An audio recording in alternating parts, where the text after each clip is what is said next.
Imagine this. The best pasta sauce you have ever tasted sits abandoned on a plate. Wasted sauce. That is a tragedy. If only you had used Barilla al Bronzo pasta. Its bronze-cut texture holds your sauce and scoops up every last drop. The Italians call that scarpetta. Capture sauce the Italian way. Barilla al Bronzo. Click or tap the banner to find out more.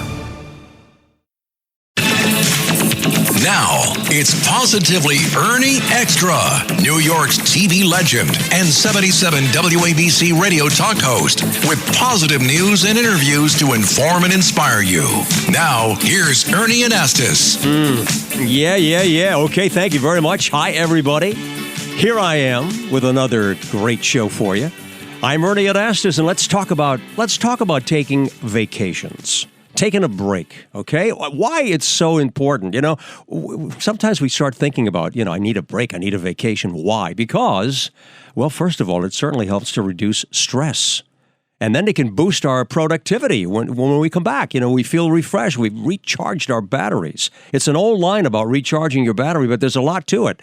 It's really important to take a break. It can improve our mental and our physical well-being. There's proof of that. And my guest today is Dr. Jamie Wells, who is a physician. She has worked with children, an adjunct professor at Drexel University, School of Biomedical Engineering, Science, and Health Systems. She loves being involved with leadership skills and communications. We'll talk about that. And overall, she is just a really terrific person. I'm happy to welcome my friend, Dr. Jamie Wells, to the show. Hi, Jamie. How are you? Hi, Ernie.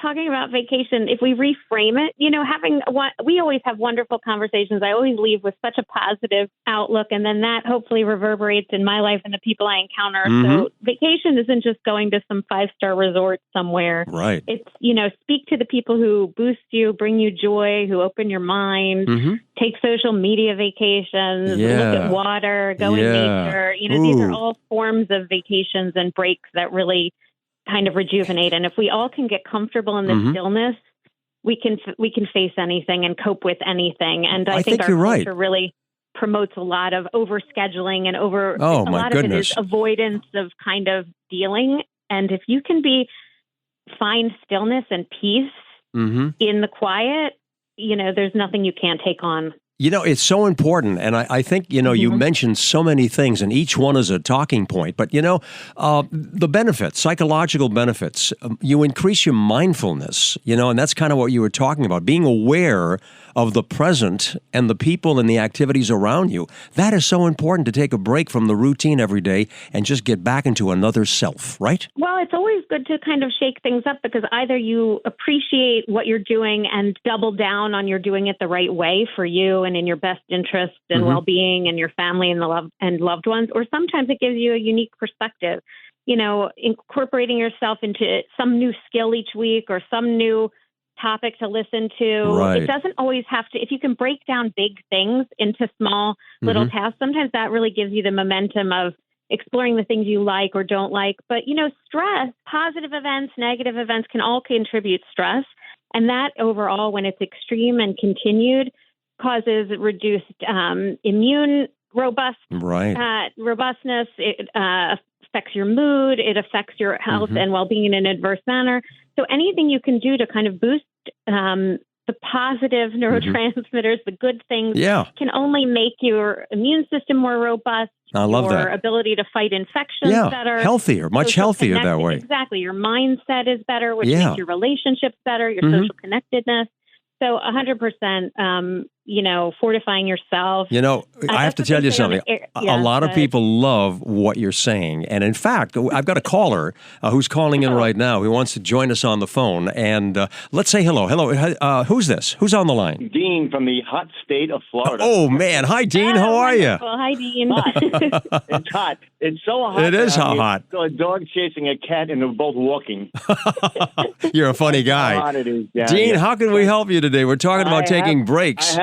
First, Ernie, I love your shows. And Thank you. Dr. Wells, I have to totally agree with you. People must take time away, whether it's a staycation where you don't even leave the state. Right. But just change your surroundings.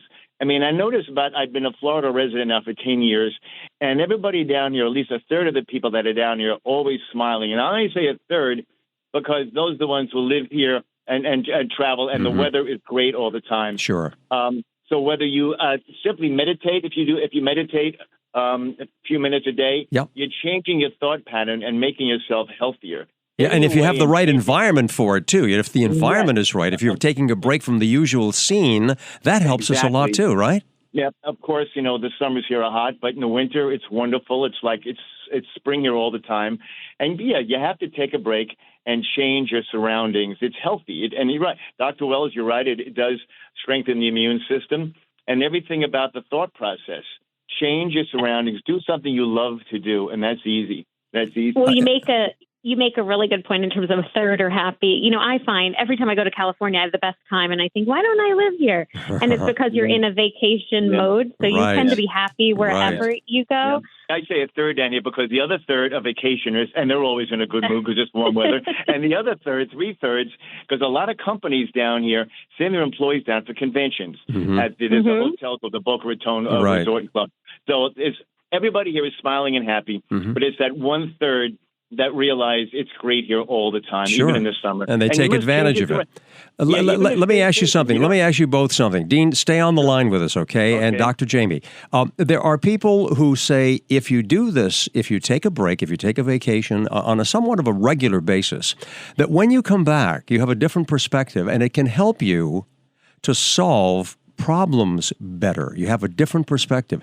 Is it a good problem-solving technique to take these breaks? Dr. Jamie, start with you. Well, I think everything is a case-by-case basis. Some people, the idea of a vacation is extremely stressful. And again, as I said, we all have different ways that we cope with anxiety and stress. So, sometimes those who are extremely stressed are workaholics to avoid dealing with other things, or the emotional state and well-being and things like that are overwhelming. Sure. So sometimes starting with like a weekend thing in a regular basis or something each month that's different that stimulates that side. Because I think our natural tendency is to be all or nothing in general, like take some 3-week thing every 6 weeks kind of. Right. And sometimes that sets people up to fail, particularly the shorter breaks work vulnerable. too. Shorter breaks, sure, yeah. And so I definitely think when you change it up and you see a different perspective, think about all of our worlds professionally. People get in echo chambers. They get in a culture in their particular discipline and industry, and there's a way of thinking.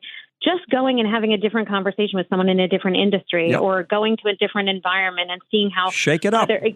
Right. And I think it helps you really incorporate gratitude more so daily. Gratitude. And the more your perspective is in line with gratitude on a daily basis, I really think that's one of the most important Good features. stuff. Dean, let me ask you, you're listening to Dr. Jamie, and she's covering a lot of good points.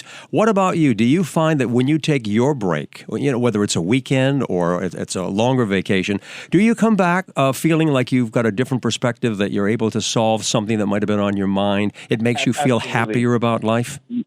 Absolutely, because it's something that I just came off a break, vacation, whatever. It's refreshing. It clears the thoughts. You've changed your routine from a regular everyday routine. Now you're doing something because you're on vacation. You're away from your normal surroundings. And it's a challenge, and challenges are good. It helps clear the thought process, energizes you, and it helps with stress and anxiety, which is the major problem these days in the world. We live in crazy times, and everybody has anxiety and stress. But yes, coming back from vacations, absolutely. Do you think you need a break? Do you need a break? Me personally? Yeah. Are you okay down there? I retired 12 years ago. Oh, you've got a long break.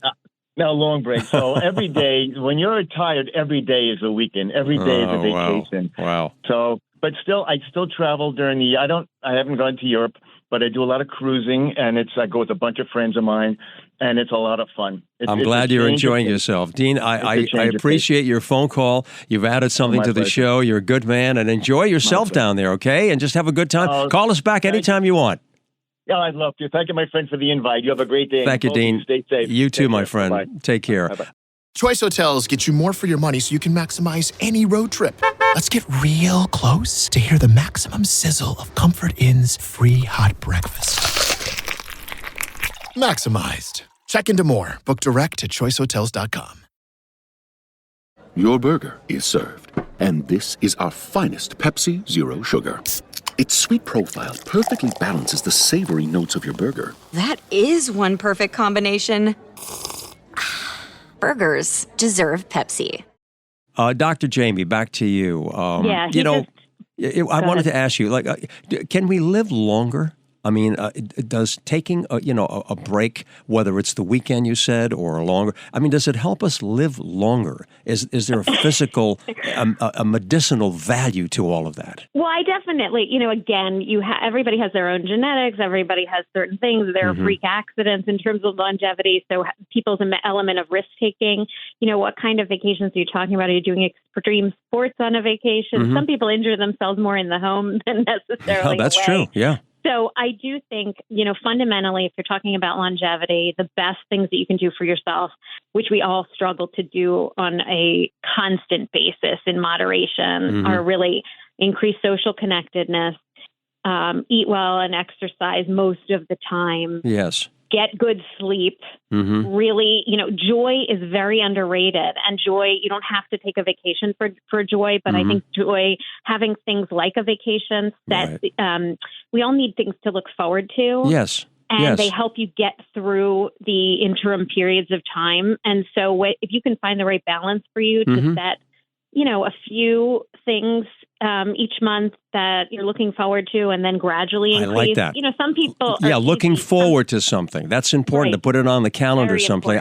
And you know what? Also, the benefits of travel. And it doesn't have to be a huge trip, but I think when you travel, you have an opportunity to broaden your horizons. It can help boost your confidence, and not to mention how you get a real education in travel, different cultures and different ways of doing things. And it really is a vacation from your personal life. If you're used to being in charge of a ton of people and you take a vacation, you kind of can release that responsibility. Right. But again, a lot has to do with personal outlook. We all could be in the same types of situations. Some people may view traveling as particularly stressful, or they have certain fears about it. That's why confronting it and doing it in a smaller step firsthand may allow you to graduate to that longer step. And then other people, you can't restrict them from where they go, and that's wonderful for them too. The travel thing, and the travel thing, has always been an interesting way to go and take advantage of seeing the world. But, you're right, and you touched on it. It's changed a lot, too. I recently had to travel and, going through the airports and still people worrying about, a mask, COVID, whatever it happens to be. It's taken some of the fun out of doing that. So sometimes people say, you know what, I'd rather take a dry vacation somewhere, change of scenery, and I get the same benefit. I think you can get the same benefit, and you can have one bigger trip throughout the year. So there's no perfect formula with respect to it. It's just about kind of, you have to always re-examine the 30-foot and 30,000-foot view in life. And what is your goal in life? To work every single day to the bone for 45 million years, and that's it, which is actually one of the things that Dean raised in terms of retirement. A lot of people struggle if they retire there's always this expression, retire to something, because it's a very big adjustment, and that's a very tough transitional point for people who've been in charge for 40 years and then stop. So it sounds like he has good solutions in terms of keeping himself busy and looking forward. And those are wonderful ways to deal with retirement and promote longevity. Retirement is a very tough time for folks. It can be. And I've talked to a lot of people who have retired, and many people will say, in fact, I was reading a story recently about a woman who lives just outside of Cincinnati. I can't remember her name, but she's 100 years old, and she works 4 days a week. And in the interview, I was reading it, in the interview, she said, this is part of my secret, why I'm living longer. She said, because I feel like I have, and here's the word, a purpose. I have a reason.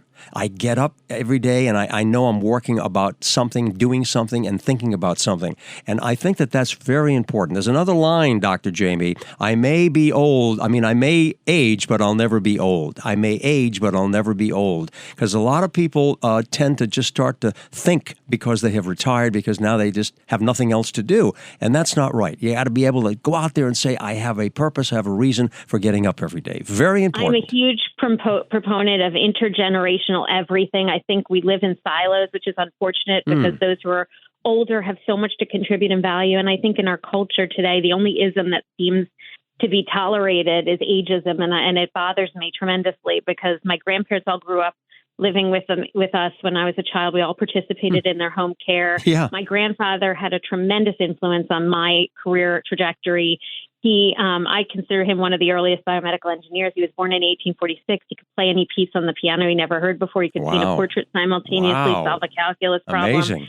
He developed intractable intention tremors at later in life, which is when you intend to do something, you shake. So he used his end, instead of stopping, he saw failure differently. He saw it's just one other way to do something. Sure. And so he designed, with his engineering background, these stabilizing contraptions for his upper extremities so he could still paint, still draw, still do those things, and had a growth mindset. So if you're talking about longevity, like some amount of structure and purpose, like this young woman was telling you about, in her life 4 days a week, is something to look forward to. It allows us to escape our mind and our problems and manage them better by having to interact with others. So all of those things are productive. You don't have to do a job 7 days a week, 22 hours a day to have value. And sometimes we get that confused today in our society. And so all of these things, you can have an active mind forever. I think the young can teach those who are a little more senior a lot, as well as vice versa. And I wish there was more intermingling of that. Yes. Because what I always say is that there's so much lost innovation at the interdisciplinary and intergenerational knowledge gap. So if we seek to understand, approach with a lens of empathy, I think we could really go much further, especially in scientific and medical advancement and well-being. Jamie, you're a wealth of information. I was saying at the very beginning of the program, introducing you about your work in the biomedical engineering field, science and health systems. You mentioned your grandfather, kind of interrelated. You're involved in so many projects. And I know you've been active as a physician, but doing a lot more and working with children especially. Tell me about some of the projects you're working on and how important they are to you. Well, I have to say, I'm always an advocate of continued growth. I've had I'm a physician, as you said. I practiced for many years. I didn't like a lot of the widening gap between policy and practice that I felt was compromising patient safety. And I'm a huge proponent of reducing, especially avoidable medical error. So I went into the educational advocacy space. So like in college, I was president of the Yale Science and Engineering Association, always about finding solutions to problems for the I love that. Of humanity. That's my mantra, finding a solution to a problem. Absolutely. Don't just sit there and complain. Creating a problem. Yes. We need to, And I have written for years on medtech innovation, ranging from pediatric topics to health policy, informing policymakers. I've written about for years, things like the artificial womb or gene editing and such. And I believe in a really comprehensive, holistic picture of patient-centered care and design. So, you're amazing. Jamie, let me ask you something. I know I love listening to you, but I have to jump in with some questions because I want to get as much information in here in our interview. You talked about working as a pediatrician. You work with children. Let me ask you something. What do you think is the most pressing problem that's facing our children today, and what can we do about it? Oh, geez. Yeah, big question. I know that. There's certain things that are time old, and I practiced for many years in New York. I've shifted out of practice. But one of the things that I think is the most fundamental is that's so important that never changes per generation is really you want to raise an independent, adaptable child. And I think a lot, especially with the pandemic and things, children mimic what they see. It's so important. One of the things that was so special when I practiced in pediatrics was having a child was the grand humbler. I cared for children whose parents were famous, to chairman of the board, to investment banking, to taxi, every industry, every socioeconomic strata, every part of the world and culture. And having a child was the grand humbler, and the same themes presented themselves. And the funniest for me was always watching the toddlers out negotiate, all parents of any profession. God bless these little ones. I know. I'm very pro the child. You can't negotiate with a toddler. They'll defeat you. Not at all. Not at all. But I would say, one of the most important things is leading by example. Yes. Following through and teaching accountability, because some of the kids that I saw just grew up with. You want a well-adjusted, happy, and not a happiness where it's so me-focused, but in terms of crises will happen. Life is challenging. You want to raise a child who can adapt to these things. Sure, and have prepare good coping them. Skills. Yeah, we have to prepare our kids. And good self-esteem is probably one of the most important things you can give a child, to make them feel good about themselves so they can handle situations that are going to come up guaranteed in life. Right. And if they have accountability for their actions from a very young age, and they can adapt to changing environments. Some of the children of diplomats that I encountered, they've lived all over the world. They pack a bag and go. They've seen different cultures. Having that adaptability and obviously a positive outlook, which can be challenging. Sure. We all face different traumas, and certainly in childhood, if there are traumas that are encountered, you can turn that bus around. But if you don't focus on it and try and if you ignore if a traumatic event happens in childhood, then that can really wreak havoc later. So understanding that what happens to a child is the whole, it's symbiotic. It's the family effect on the child, and you want to set them up for adulthood. And I always say, everything comes back to the childhood. And I love that Frederick Douglass quote where it's something like, it's easier to raise strong children than repair broken men, or something like that. Something like that. But it's the point is that, you have to go into this thing, as you pointed out. I love listening to you because, you're talking about how we can improve things, how we can find solutions, working with our children, working with ourselves, being more mindful, whether it's taking a vacation break, even just talking to a friend, even having a conversation with you. Jamie, when I listen to you, I'm in a classroom. And I'm listening to you. I know, you're an amazing person. I can't thank you enough. Dr. Jamie Wells. Yes, go ahead. Yeah. Oh, no, I was just going to say one of the reasons I'm doing a book on more of a clinical perspective on things that, if you think of medicine, everything has traditionally been designed for the 70-kilogram adult male.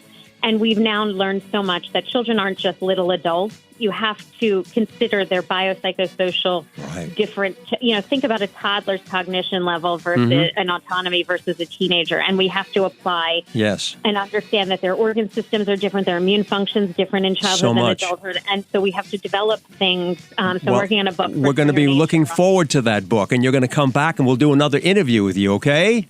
Wonderful. Thank you for Thank you so Have much. A great day. Oh, you're a great one, too. Dr. Jamie Wells, great guest. Come back, do it again sometime. We hope you've had an opportunity to learn and grow today, some positive ideas and good information to live life the way you want. All right, I'm going to see you next time. I'm Ernie and Astis on Positively Extra. And, of course, you can always catch me on 77 WABC Radio every day with more positive news you can use. Wishing you all good things. And like the song goes in the background, remember, you were born to be alive. See you next time. Bye-bye.